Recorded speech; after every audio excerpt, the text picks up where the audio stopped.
Hola amigos de YouTube, ¿cómo están? Como ustedes saben, la última actualización trajo dos sistemas nuevos en lo que es la alianza, lo que se llama primeramente construcción de alianza y jefe de alianza. Dos nuevas instancias que a mi punto de vista tienen siempre puntos buenos y puntos malos, y al final daré un análisis y un veredicto final a lo que yo pienso sobre estas nuevas actualizaciones. Bueno, sin más floro, comenzamos.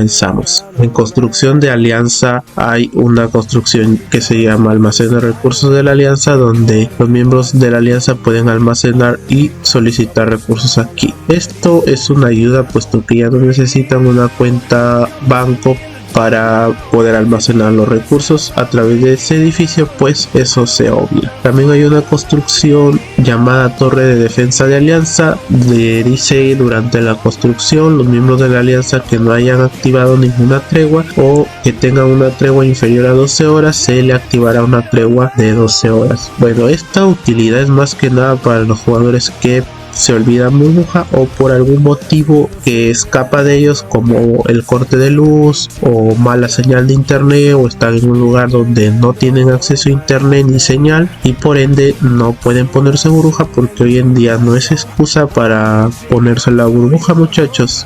Lo pueden hacer a través de un celular, pero por los motivos antes mencionados, que no dependen tanto del jugador sino del lugar donde esté, que no puede ponerse burbuja, y esto lo puede sacar del apuro a un posible cereo si en caso viene un cazador de mérito o un invasor. El campamento de guerra de la alianza. Los miembros de la alianza pueden poner sus tropas en estado de custodia, lo que permite que otros miembros de la alianza las utilicen para iniciar incursiones contra objetivos JCE. ¿Qué significa JCE? Jugador contra enemigo, o en sus siglas en inglés PvE. Esto es para más que nada utilizarlo en campamentos rebeldes. Por último, la bandera de la alianza, donde todos los miembros de la alianza pueden recibir los correspondientes atributos cuando se construya la bandera de alianza. Bueno, pasamos a hablar sobre el jefe de alianza. Este jefe de alianza está renovado en cuanto a recompensas se trata. Lo que pueden elegir es festín del dragón si quieren subir a sus dragones, o adquirir habilidad de dragón para subir sus habilidades antiguas o legendarias. Pueden adquirir este pack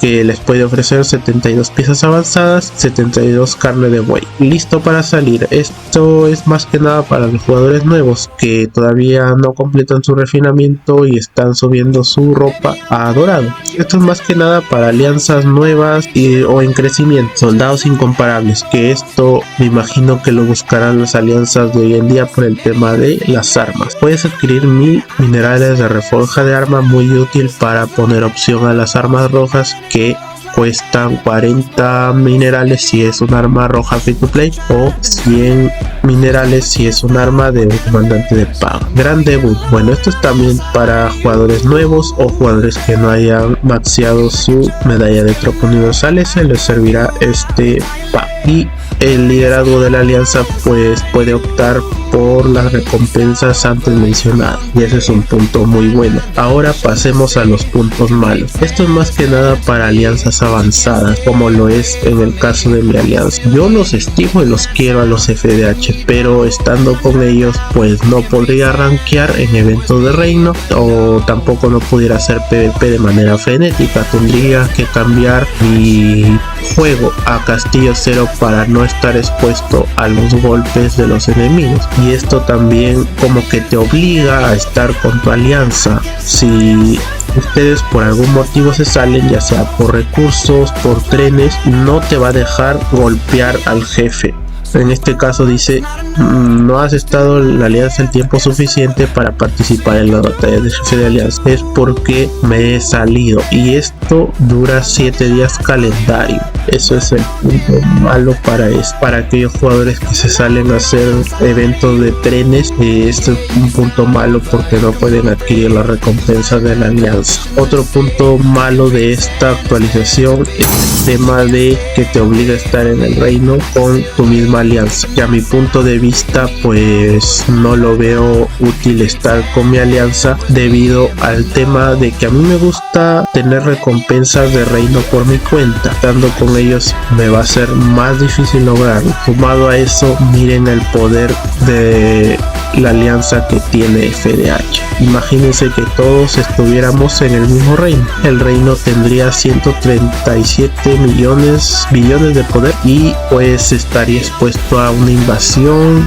de mis amigos Dev o los chicos de web o por cualquier casa Mary. Y como yo siempre lo he dicho, en una invasión nunca el jugador grande va a ser puesto a cero. Probablemente sea puesto a cero los jugadores pequeños, jugadores que siempre se les olvida la burbuja, y esos son daños colaterales, porque en una invasión siempre se busca pues dañar al más fuerte o en su caso dañar a los más débiles para el tema de los eventos. Se viene conquista de alianza, muchachos, y si por algún motivo un jugador es seriado, no va a poder jugar el evento porque se necesita mínimo 3 millones de P4 para poder jugar, ya sea como líder de rally o soporte de rally. Así que bueno, estas nuevas actualizaciones te obliga a estar con tu alianza, y eso es un punto malo a mi punto de vista, debido a que pues en la alianza en la que estoy es una alianza grande, una alianza de Superliga, pero si es una alianza de crecimiento, una alianza más pequeña, yo creo que estas dos nuevas instancias están muy bien para dichos jugadores. Eso es mi análisis acerca de esta nueva actualización. Si les gustó el video, no olviden dejar su buen like si fue así, no olviden suscribirse al canal y activar la campana de notificaciones para que estés al tanto de cada nuevo video que haga. Y sin más que agregar, eso es todo por hoy. Les ha hablado su amigo Bandete y conmigo será hasta la próxima, muchachos. Bye, muy buena suerte.